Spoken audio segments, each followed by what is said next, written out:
Oh, I can't stop now. I've 20 miles to go. I'm walking east along the tracks. I'm on the TGO. Oh, I can't stop now. I've 20 miles to go. I'm walking east along the tracks. I'm on the TGO. Come gather round me, people. A story I will tell. 300 challenge heroes on the road to heaven or hell. They start out in the west and end at the North Sea, while they come back every year. Well, it's a total mystery. Oh, I can't stop now. I've 20 miles to go. I'm walking east along the tracks. I'm on the TGO. Oh, I can't stop now. I've 20 miles to go. I'm walking east along the tracks. I'm on the TGO. Hello and welcome to the first of our question and answer sessions. Following on from the preparatory videos that I prepared about the TGO Challenge. The introduction music you heard there was the TGO Song that I wrote a couple of years ago. I'll put the download link in the show notes below and on my blog page. It's a good marching song, and if you're a first-time challenger, you should know it's obligatory to sing that as you walk along, particularly the long days towards the end of the challenge, to the flat days to the coast. The song features some of the challenge characters. You might be inspired to seek them out, or you might be shocked to want to avoid them. It's up to you. Anyway, enough of this nonsense. Let's move on. First of all, thank you for everybody who sent me the comments about how helpful the videos are. I'm never sure, but it's nice to share a bit of learning. It's always going to be a challenge planning your first event. It's independent. You pick your route. But most of us are happy to share insights with you. I know a lot of you have not done the challenge before and aren't entering this year, but maybe you're thinking about entering next year or the year after. That's nice to know because it shows us a future for the event. And there are a number of first-timers. Thanks for getting in touch. Big shout out to Andre, who's planning his first challenge now. Hope to meet you somewhere along the trail in May. Right, so our questions this time are quite good starter questions because they look at route planning, which most people will be thinking about now, and resupply, both food and fuel. And John says, I've done the challenge 3 times. This is John Sanderson. I've done the challenge 3 times, so I'm beginning to get the hang of the planning. I'm glad you are. I'm just planning my 10th. I'm not sure I have. John says, it strikes me there are many different ways to approach it. Do you plan a good low-level route first and then go as high as optionally high? Do you plan your preferred route and then add in the FWAs, that's foul weather alternatives? Or do you, like me, plan your route and then realise later that you're going to have to carry 6 days of food but because you haven't built in resupply? Good questions. So I put them to our panel. So let's introduce the panel to you. First off is Bob Cartwright. You probably come across Bob now through the outdoor station and Backpacking Light, his retail store. There's a lot of videos about the challenge on the website. And Bob brings to my attention one video about changing weather, which I'll highlight in the notes. Bob obviously knows a lot about gear. He's very thoughtful about the advice he gives, and Bob is also the best dressed man on the challenge. So if sartorial elegance is important to you on the trail, Bob's your man. Shap McDonnell on the left here. He's a lovely guy, quite an ingenious character, comes up with great ideas and fixes for bits of kit and things.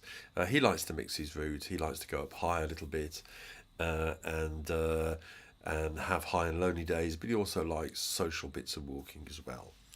On the right of the picture is Humphrey Waitman, who will be joining us in a future Q&A, I hope. Let's just say Humphrey's one of the characters of the challenge, and if the term gonzo journalism means anything to you, Humphrey is the gonzo TGO challenger, but you'll probably see that should he turn up to help us with one of these. After that, we've got Rob Slade. Here is Rob sitting on a park bench on a bench on the Great Glen Way with my partner Kate. This bench we thought was one of the best innovations we saw a couple of years ago. Uh, Rob also likes to vary his route, going high, going low, a bit of social interaction, and then a bit of solitary walking. Rob is probably, yeah, one of the best people I know at keeping up to date with gear trends, particularly lightweight gear. So Rob is particularly helpful when it comes to gear. And last but not least is Laura Liddell or Liddell. I'm not quite sure which. Laura has again a different walking style to Rob and Shap, but is one of the great characters of the challenge. Very dry sense of humour and offers great concise advice, which is nice. Here's a picture of Laura at the top of a hill, and here's a picture of Laura hugging a tree. So if you're walking through the forests and you come across somebody with a big backpack hugging a tree, don't panic, it's just Laura. So, how do we plan our routes? Well, Bob starts off by saying, well, look, first time challengers, you're probably going to have a reasonably conservative route, and that's right. There's a lot of things to understand about walking in Scotland if you haven't done that before. There's a lot of things to get your head round about multi-day backpacking if you haven't done, a 2-week walk before. A number of the things Bob highlights is the weather. The old adage about Scotland is that you can have all 4 seasons in one day, and that's true. You can start off in the morning with a lovely early morning sun, then walk through a blizzard, then walk through teeming rain and storms, and end the day in sunshine again. Or you can spend 5 days struggling against gale force winds and driving rain, or baking in, Mediterranean sun. I've had all of those experiences. So weather is something that you need to get your head round a little bit. So I suppose a conservative route for first-time challenger is not a bad idea, no matter how experienced you are at walking.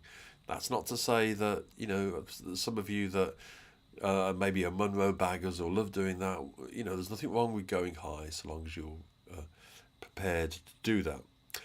Laura makes the point that you're carrying a lot of weight in your pack. So in the early days of the challenge, where some of the best hills are in the northwest, you'll be carrying 3, 4, maybe 5 days of food, and that's a lot of weight to carry.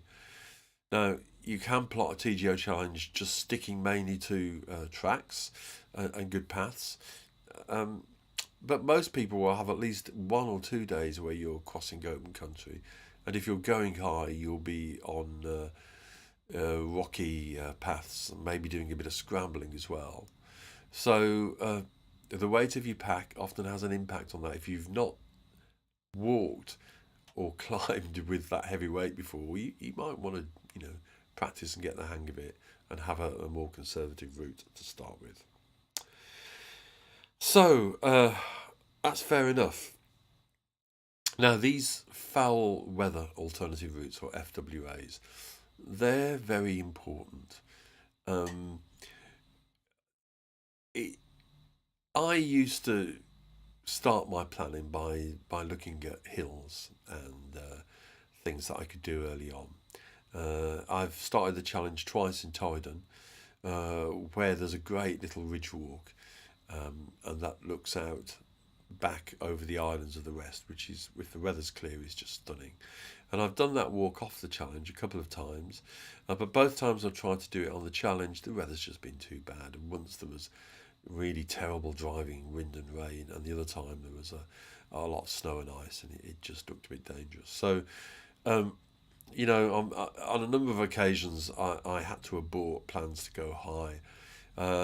And so basically, I don't start doing that now. I create a basic through route that seems sensible to me. This route might not even be my FWA.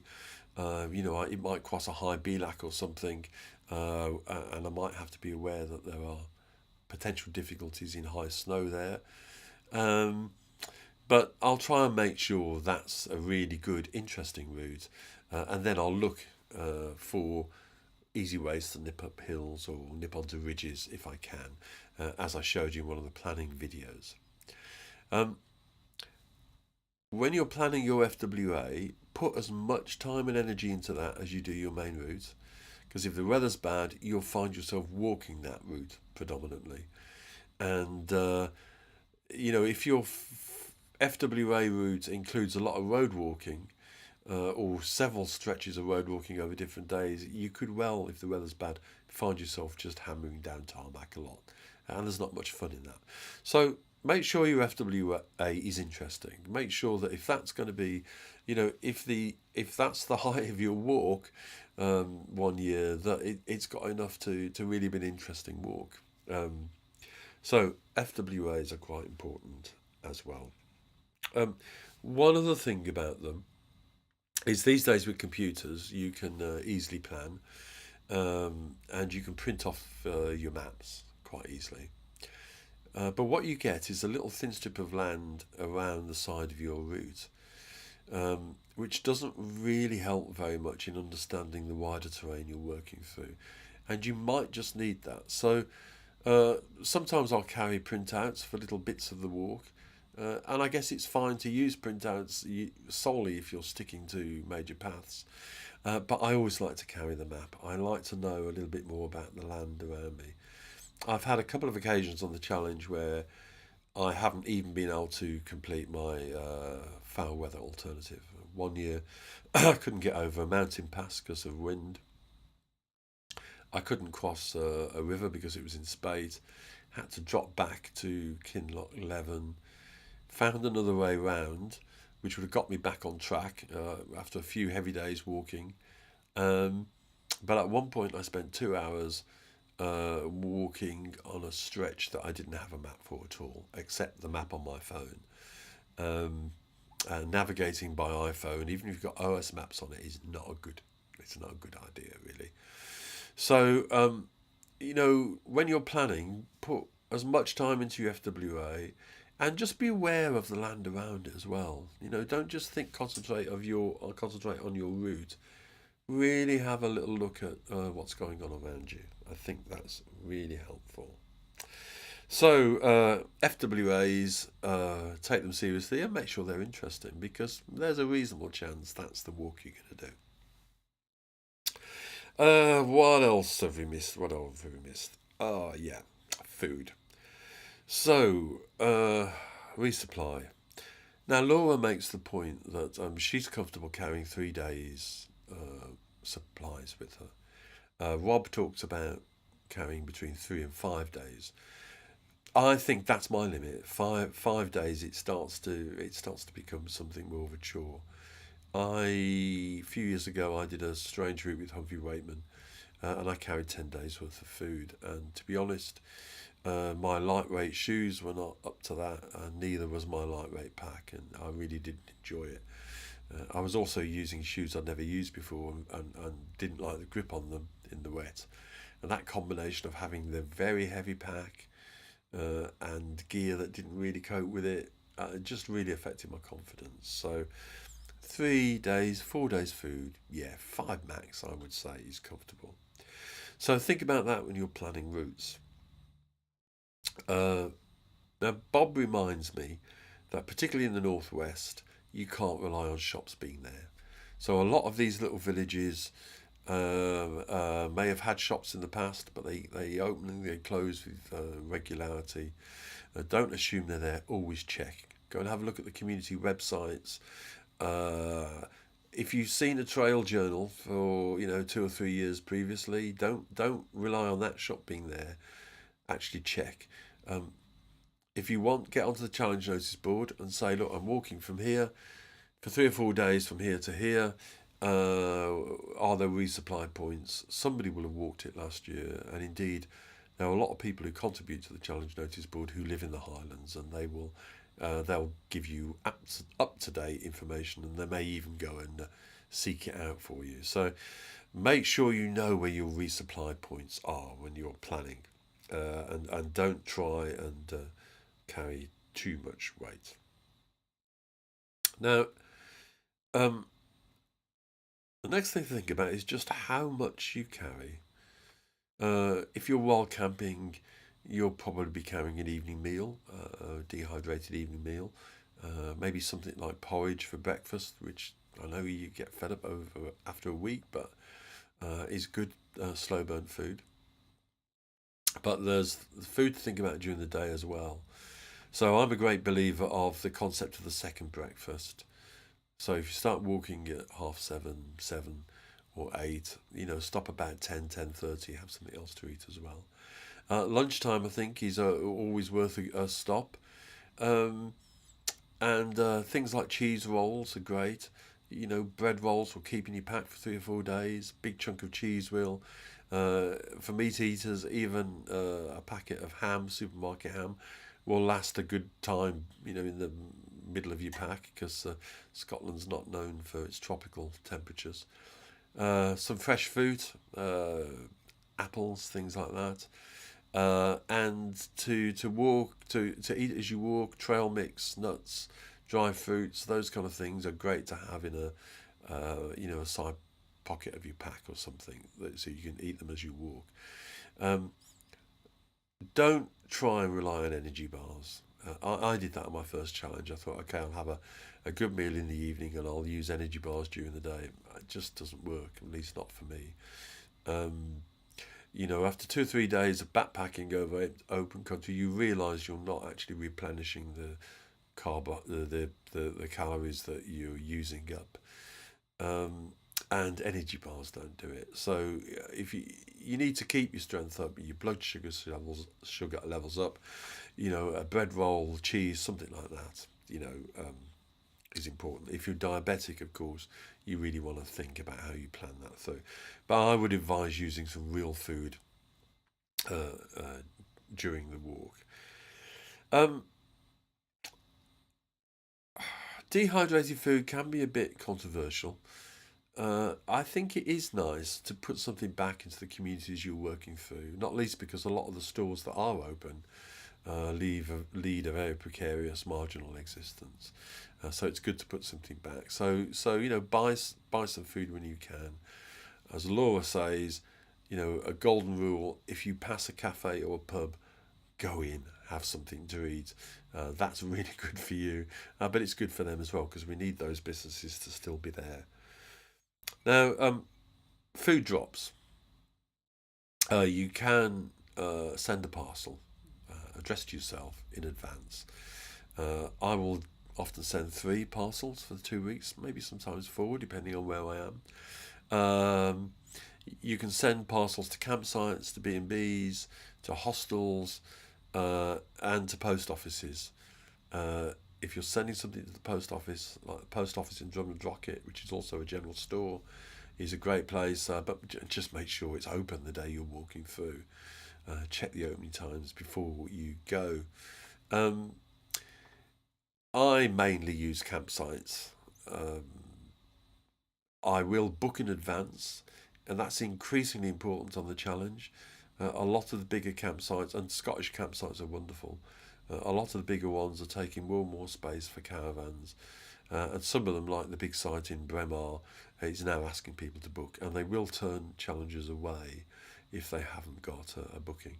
So I'll book my campsites, and I'll ask them then, do you mind if I send you a parcel? And I've never had anybody say no. Um, the nice thing about campsites, if for some reason you're behind schedule, that doesn't matter too much. They'll squeeze you in somewhere, even if you're a day late. Um, but think about that, because let's suppose your food drop is a hotel or a B&B. They might not have room for you if you're a day late, or you might vary your route, and to get your resupply, you've got to walk there. I met somebody a few years ago in a train station in Dalwhinnie who was way off course. The weather had been really bad. Her food supplies were in Canusi up the line, and she was having to wait 3 hours for the train to just go up to Canusi, find somewhere to stay, pick up her food, and then get the train back the next morning so she could start walking. So think about where you're going to do your food drops for. If I am wanting to read a food drop early on in the challenge, I'll send that parcel first class, and I'll send it the day before I leave for Scotland, or the day before that maybe. Um, I've never had a parcel disappear or not arrive. Some people have though. So it's also worth thinking about where you're picking up your food drops. Uh, a food drop to somewhere like Braemar or Aviemore is a great idea, because if it doesn't turn up, you can make a journey to a local store and make some alternative arrangements. So think about food drops as well. Uh, Fuel, gas canisters. Bob reminds me, you can't take gas canisters, you can't put them in a parcel. You also can't take them on a plane, of course. So if you're flying in, you've got to think about picking up your gas supplies, Glasgow, Inverness, or Edinburgh, somewhere like that. Um, it's quite likely you'll be walking for the first week without an easy chance to resupply. So take a spare gas canister. I've seen quite a few of those fail over time. I tend to use meths, alcohol stoves there, because I just think they're a bit more simple. But again, I have to make sure I've got enough fuel to get me through, usually to around the where the A9 road just cuts through the to the rest of the campgrounds. From that moment on, it's pretty easy to pick up supplies, but think about that too. So I think that's covered most things that John has raised. Yeah, so just to recap, put as much time into your FWA, your foul weather alternative, as you do your main route, because that could end up being your route, and you need it to be good. By all means, plan food drops, but do support local businesses as well. And just be aware of how many days food you're carrying. That 5 days food is a lot, both in terms of bulk and in terms of weight. So hope that helps. All sensible bits of advice there, I think. So if you've got any questions, send them in, email them in, or go and seek some advice on the challenge notice board. I think in the next of these Q&As, we're going to look at issues to do with gear. I'm spending a bit of time with Bob Cartwright over New Year, so perhaps Bob and I can both do a video together. But any questions you have about gear, in terms of the durability of gear, the amount of gear you should be carrying, I don't know, the merits of the power mode system versus the normal layer system. What about walking in light shoes or trail shoes as opposed to big boots? Tents, anything like that. There are a lot of people here that know a lot about gear, and they should be able to give you some good advice. So any questions about gear, send them in, email them to me at my blog, or put a comment on the bottom of this video, and we'll see what we can do for you. Anyway, in the meantime, thanks for watching. Thanks for all the comments. Hope this is helpful. And I'll play you out again with the TGO song. Get learning that chorus. Oh, I can't stop now. I've 20 miles to go. I'm walking east along the tracks. I'm on the TGO. Oh, I can't stop now. I've 20 miles to go. I'm walking east along the tracks. I'm on the TGO. Oh, I can't stop now. I've 20 miles to go. I'm walking east along the tracks. I'm on the TGO.